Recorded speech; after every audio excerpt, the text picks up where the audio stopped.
needles right now, because one of these cases, it pointed out that's in this project report is the Alaska Subsistence Hunting and Fishing Rights case, Alaska against Jewel, and it's a big issue there in Alaska. We've represented the Alaska Natives on that for years and years, and we prevailed so far, and here goes another round. We're just hoping to avoid the Supreme Court, and if they get a hold of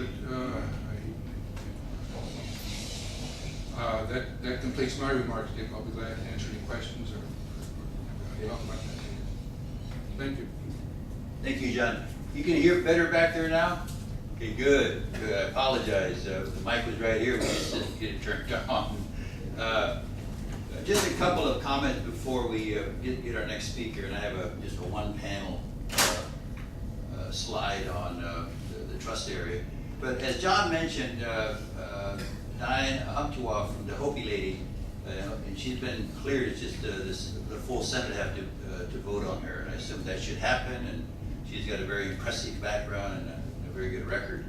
Another person that, to be a judge, there are certain criteria they look at. There's a process you go through. I mean, obviously Jefferson can speak to it in terms of in Oklahoma, when one of the a tribal member there, his name surfaced, and then right away you had Senator Colbert, and people waited and no, and so it killed it. And I heard there was some rumblings about even what's her name in Alaska? Heather Kennedy. She went to Harvard Law School, and her kind of name got out there and into the tank. We need to think hard about really kind of getting behind people that have the qualifications. And I know one person in the Northwest, Bob Anderson. Bob is at the University of Washington. He's done tremendous work, both as a litigator, and certainly as an academic, being a law professor, and certainly the number of books he's been involved in writing and what have you. But that's kind of some of the criteria they look at, and obviously it's going to be different if it's at the district court level, the appellate court level, then obviously the Supreme Court level. They're all political appointees. And so, but if we don't somehow mount campaigns behind the right people, it just won't happen. Because even judicial nominees, the bar associations in the states are from, they weighed in. So it's just not the president signals somebody and off to the races, but he's got to signal more people, say that we need to go that direction. But, and these opinions, Jefferson will comment on this tomorrow from the Chickasaw perspective in terms of the ramifications, how they see it, how some of these opinions play out. I know my earlier conversation with Chief Allen, he had raised the same concern. What are the ramifications, of some of these opinions, in particular Bay Mills? If it comes down in a bad way, it's hard to be optimistic that it won't be a bad way. What do tribes do? And so there's some real concern. But I just wanted to throw that out in terms of someone like Bob, who's a good friend. He didn't ask me. I said, well, who's out there? And there's some others as well. But we need to think long and hard and maybe just check with him. And if he is up for something like that, then let's close ranks and get behind him. Anyway, but thank you, John. Before John sits down, is there maybe one question for him that we'll get into a little bit of a dialogue as well, but is there something on your mind that you want to raise on his court stuff? Okay, but if not, then we'll move to the next topic.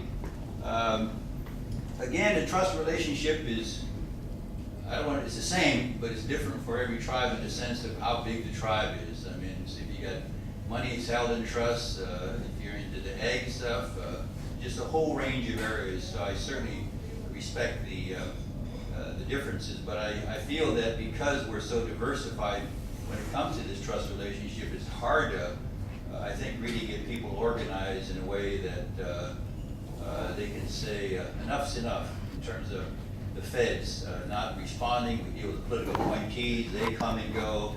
We've got a lot of career bureaucrats that have always resisted progress, and some of them are moving on, retiring or whatever, good luck. But I thought I would call upon at least one chairman who they've been very active on his reservation, and obviously obviously have gaming and have ag interests and other kind of economic development concerns or what have you, and dealing with the trust funds and dealing with the buyback program and what have you. But first, I just wanted to I just had a few topics of concern, just one panel here. The advocacy and conflicts, tribal versus federal interest. Those conflicts are just built in because the feds are going to protect the federal interests, and sometimes those interests go against tribal interests. Take water.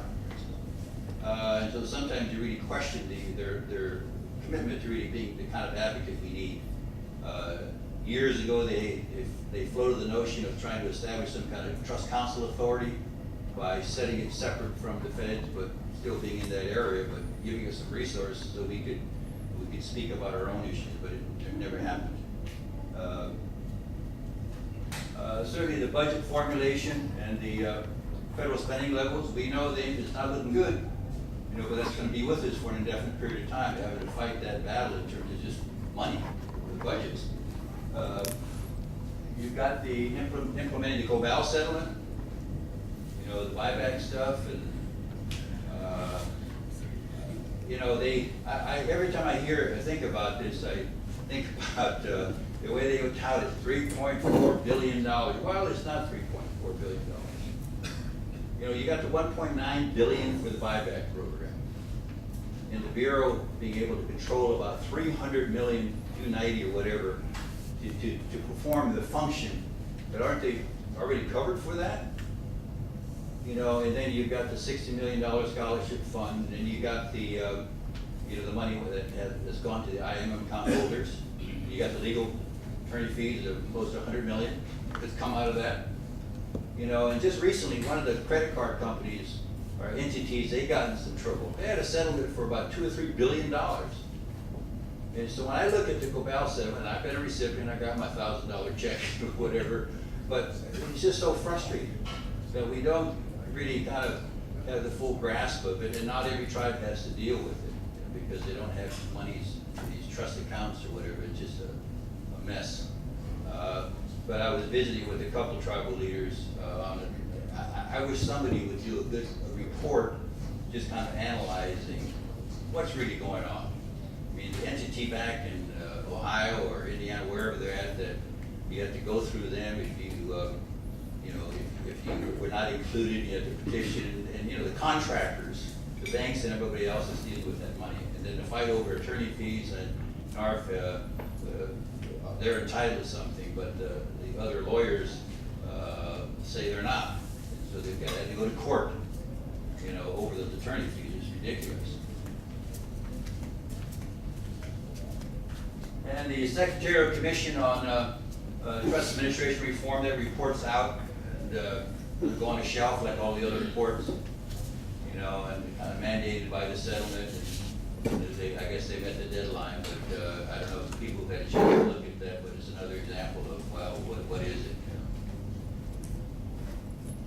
Then you've got the Law and Order Commission, and their report that's come out. And I know that I think they just recently had a hearing, to kind of take a look at the recommendations, the 40 recommendations that commission came up with. And there's some challenging things there, but also, as John was talking about, VAWA and stuff, the tribal courts are almost kind of having to be federalized in a sense, because to really deal with the domestic violence, the court system has to be really up to speed, so it'd be challenging. And unfortunately, it takes money, to develop the court system the way it needs to be when it starts to think about having jurisdiction over a non-Indian person. But that's another kind of topic. And I know the consultation process, you always hear about the meetings and webinars and conference calls. I just don't know who gets it, because obviously you people had to deal with the IRS issue, and that's just an ongoing issue, but that's kind of the way sometimes they're trying to communicate anymore. It's just, we'll have a webinar, 1 hour. We'll have a committee hearing, 2 hours, to cover the whole country. But having said that, I asked Chief Allen to, share his thoughts. It's just about tribally driven trust reform from a tribal perspective, and certainly I know he will qualify what he's saying, that Plain perspective, and certainly Ernie Stensgar, his vice chair, they've been very involved with this stuff for a long time, and they're very concerned about it. And sometimes we don't openly express our frustrations with how things are really going. You know, so Chief, want to share your thoughts? You can sit there, you can come up here either way. I'll sit here, that's fine. I'm going to give you the mic. I'm good. First of all, I just want to say a comment about John's talk. I know it's uncomfortable sometimes, tribal leaders don't want to talk about it, but something I was thinking about when he was talking about it, sometimes when I first got elected, Ernie said something to me, stuck to me all these years. Sometimes I have a lot of passion and I draw a line in the sand and I say, if you cross that line, I'm going to punch you in the damn face. And I think sometimes as tribal leaders, we get so much passion and we cause our vision. Ernie says sometimes the chiefs need to sit down and make peace. And sometimes I think we want to, draw the line in the sand and say sovereignty, sovereignty, sovereignty. And nobody ever wants to say anything because we don't want to offend our brother tribe or our other tribe over there. So we kind of go in this circle, but not dancing or addressing that thing in the corner there. And so, John, I think that's kind of what you're saying. And sometimes we got to stand up and sometimes be that leader. Sometimes it takes leaders as of all tribes to say, hey, let's back down a little bit. And even in our own state, sometimes we get some tribes that they want to fight the state on every little thing, or I'm a sovereign tribe and you can't tell us what to do. And then even our own people come and say, hey, I saw that tribe, they were fighting the state. How come you guys are just going around and dancing with them and being brown nosers? And so it's a fine line. And so I know it's really tough, but I just wanted to say that because sometimes as tribal leaders, I think we get kind of scared not to say what's in the room, and sometimes we got to just kind of put ourselves in check because, like I said, I don't want to draw the line in the sand all the time. I want to punch somebody in the face if they cross that line, because you get tired. We're talking about courts. Now I'm going to talk about trust, and by all means, I'm no expert in trust reform, but I do get sick and tired of people telling us how to spend our money, how to manage our money. I mean, geez, man, we all have businesses. We all manage nations. We all know what's best for our people. We all have casinos, or we have all businesses or whatever. We all manage cropland, timberland, whatever it may be, fisheries. And then we got some guy in Washington who's saying, I know how better to manage your land than you do. And it's frustrating. So, and for example, when I got to Hawaii here, I gave my two kids $100 a piece. And I said, spend as you may. But my 7-year-old, of course he's 7, he took that $100 and he bought a big Lego set, something he wanted, a Lego set. My daughter, she went and bought some earrings for her grandma, and she bought gifts for all her friends back at school. And my lesson for my son's going to be when he gets home, when my daughter goes to see her grandma, he's not going to have no gift for her. And that's the lesson to learn. But it was his choice. And that's kind of what it is with tribes, I think, with trust reform. I think it's our choice. I don't think we should have to depend on somebody to think. So, like I said, I'm not the expert. Ernie's the expert. He's been fighting this battle for years. Something that he's been doing with 18I. This is the first bill that's been introduced to Congress in 7 years. And we introduced House Bill 409 by Congressman Simpson. And the Senate Bill, Bill 165. We're having a hard time getting people to sign off on it. So we're asking you guys as your help to get your guys' your senators and your congresspeople to sign on to this bill. By no means this is a perfect bill, but it's a start. And we actually got word the other day that Congressman Cole from Oklahoma signed on it, and we were happy about that. But what's going on? A lot of these guys are Republicans, and so the Democrats are saying, well, it's a Republican bill, and it's getting caught up in that. And we don't want that to get caught up. This is a bill for Indian countries, and it's a bill that would give tribes the driver's seat, and how, because each tribe is different. I'm different than the Nez Perce, the Kootenays, the Quinaults. The Quinaults have different ideas, so this bill would address that. They would be able to manage their assets, according to the bill to manage our assets, on how we want to manage our assets. So that's kind of the gist of it. But I really do believe that to have truly accomplished trust reform, we need to put tribes and their individuals, they need to be able in the driver's seat. They need to be able to manage, for example, like when we buy a piece of land, we have to get, I don't know how many damn surveys and appraisals. Like when, for example, I bought a house. I bought a house as a regular person of the country. I bought a house, but if you buy a house on tribal land, you got to get it assessed, and you got to go through all this red tape, and it's like, where is this? It's insulting. I'm to the point where I'm insulted every day.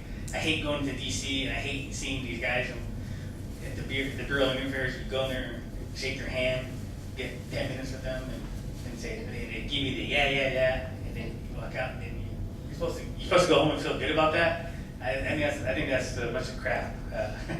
Sorry for my language, but I think we as tribes need to start standing up and saying, hey, these are the things we want to start doing. We've already done this. We didn't wait for the government to give us gaming.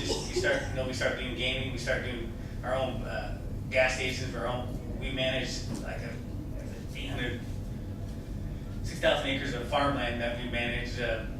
It's something that we did. We didn't wait for Washington to say, go ahead and bless us and passing it back. And you guys are good guys now.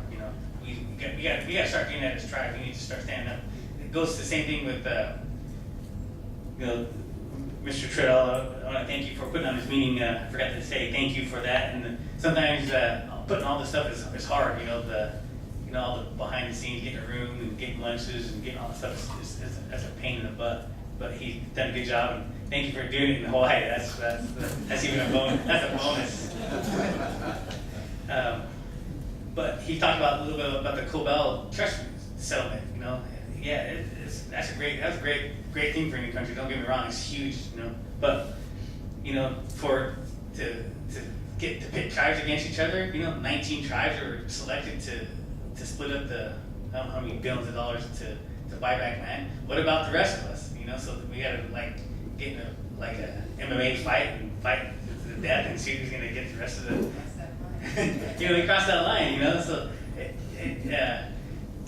So and then they gave those tribes only like 10 years to spend the money. If they don't have a plan or they don't have anything, then the government gets it back. That's kind of like here's $1.9 billion for buyback, but wait a minute, you got 10 years to spend it, and the clock already started. It's been clicking for a year and a half now, I think. And I think I've read in the papers and News.com a few tribes have started to buy back, but it's like a race against the clock now. It's like they're always putting barriers up for us and it makes me mad. So that's my talk on trust reform. House Bill 409 and Senate Bill 165. I hope you guys take a look at it. Hope you can talk to you guys to get people to sign up on that. I think it's a good thing. Like I said, it's not a perfect bill. I'm not an expert, but I think it's a start. I think it gives tribes the driver's seat to put us back in the driver's seat to control our own destiny. I think that's what we all want, as parents, as fathers, or as leaders of our tribes. We want our people to control their own destiny. We want to be able to put them in their driver's seat so they can say, yeah, he can do that. You don't need. Sometimes I think it's saddening to me sometimes as a tribal leader. I sit in my office and tribal leaders tribal members come to me and say, hey, they're looking for that guidance or that pat on the back. I feel like we're becoming the BIA in some ways to our own people, and it sucks. And I think we got to get out of that mentality. And I think the BIA, that federal trust reform, and I think that's really put us in that mentality. So, with that's my spiel in a nutshell. What are the bill numbers again? Senate Bill 165 and House Bill 409. They were introduced. The first bill, also need to AT&I and NCI both have supported and backed these bills. So we just need to get some tribes to get on board and to get their people on board to get these pushed. least get it talking about it again, so. Ernie used to be the chair, and he's done a good job in helping shape Chief's thinking. And at the same time, he used to chair AT&I. He's about 80 now. Thank you, Nick. I know, although I do remember Billy and John, and all these old farts in here. Remember them, even Mr. Buffalo over there. But it's been a long, it's a fight that has been going on since I was a young man and listening to some of our tribal leaders in the past, and it just goes on and on and on. You know, talk about Cobell, we were seeing last week with some Northwest tribes, and we were looking at the Office of Special Trust and the Bureau of Indian Affairs, and they're supposed to have the expertise there, and yes, they go out and they hire all these consultants to manage these millions of dollars, and the tribes call up the consultants and ask them, you know, what happened to the second part of that settlement, and they give us a runaround.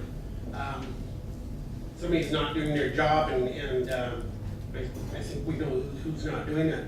I'm concerned about the education dollars. You know, we mentioned 10 years, and how that money is going to be distributed, and who's going to make that decision of distribution, and the interest that we're losing while sitting there is a big question mark.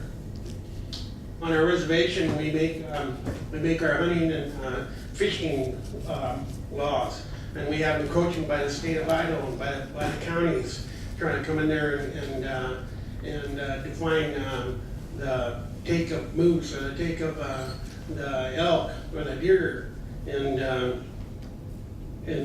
open up our grounds to non-Indians, and we just wonder about that encroachment by the state and county officials. It's terrible. You know, we asked, going back to water, we're in the process in the state of Idaho is demanding that everybody quantify their water. So we have the 5 tribes in Idaho have our attorneys that are looking at the water and the background of that. And most recently, I think within the last 10 years, I think we won the last Supreme Court. It was Coeur d'Alene Lake. The Supreme Court decided that the Coeur d'Alene tribe owned Coeur d'Alene Lake, and that was against the state of Idaho. So that was a big win. But now they're telling us that we only own the water that we use within the exterior boundaries of our reservation. We're saying bullshit. We have our animals, we have our land, we have our crops that are growing, we have recreational uses, we have the future of our generations that need that water, and those lands were set aside for us for, you know, forever. And so why are you telling us that we can't use that water isn't ours? We're looking at the allotment here all over again, and these are just some of the fights that Indian country are in, and that chief is doing battle it. Chief said he learned from me, but I think I learned more from this young man than seeing the fire in his heart and the way he goes at battling, and I really appreciate it. I think he taught me a lot. When he speaks, he talks about his kids all the time, and he uses them as examples, and I think that's really appropriate. One in the future that we all talk about is our children. The other, looking at them as speaking about trust reform, speaking about making decisions and helping them along. I think is just a really good analogy, and I learned a lot from Chief and through his eyes how he views this world of his and what he wants to do for the future of all of us. So I stand there and support him and the leaders that have been in that battle and that are still in that process. And I'm just honored to be here today and with all of you. I want to thank you. Thank you, Ernie. He's a heck of a golfer too. They have a beautiful golf course up there on the reservation, Stickling Raven. But I think Chief is an example. There are I think, some fine young leaders. We just need to get them out more and get out of that comfort zone. I mean, that's rapidly becoming their time in terms of they're going to be the people driving things or not driving.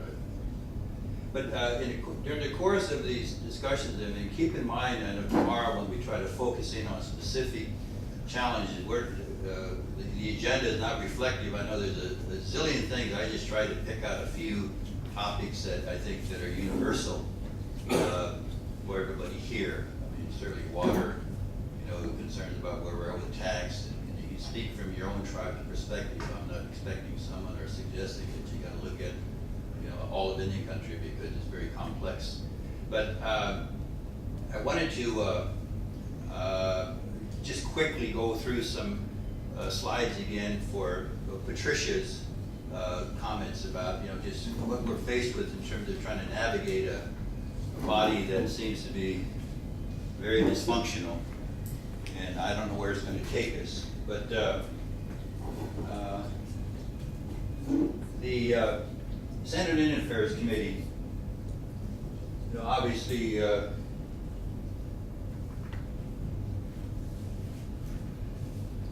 8 Democrats, and we see the composition of that committee. Senator Tester now being the chair. Tim Johnson, I like Tim. I don't know what he's from South Dakota, but he's retiring, and it's a seat that the Democrats are concerned about losing on a national basis. And Marie Cantwell, I'm speaking as an individual. I'm glad she's down where she's at. But these are arranged by seniority, and that's how the committee process is functioning. And Patricia knows a lot more than I'll ever know about how the Congress is structured and deals with issues. Tom Udo, New Mexico. Tom's also a friend. He's up for re-election. Al Franken, I don't know him other than from Saturday Night Live, but he's up for re-election. And Mark Begich from Alaska, he's up for re-election. He's going to have a fight on his hands. I mean, Alaska has really been controlled by Republicans, a very conservative group in that state. They just come in and think it belongs to them. And Brian Schatz here in Hawaii, who has to get elected to complete Senator Inouye's term because he's in the group that's up for re-election in 2016. And Heidi Heitkamp from North Dakota, she seems to be trying to do things, certainly when it comes to children or education or whatever. I always think that's all fantastic in terms of dealing with those issues, but sometimes the tough issues, like John addressed about carcerity, any of those other tough issues, sometimes you can't find people.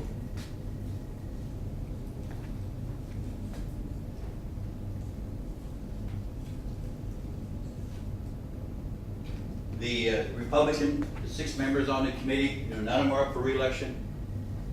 And obviously the margins are pretty thin between who controls the Senate, so it'll be interesting to watch. But again, that's by seniority: Barrasso, McCain, Murkowski, Hoven, Crapo, and Fisher from Nebraska.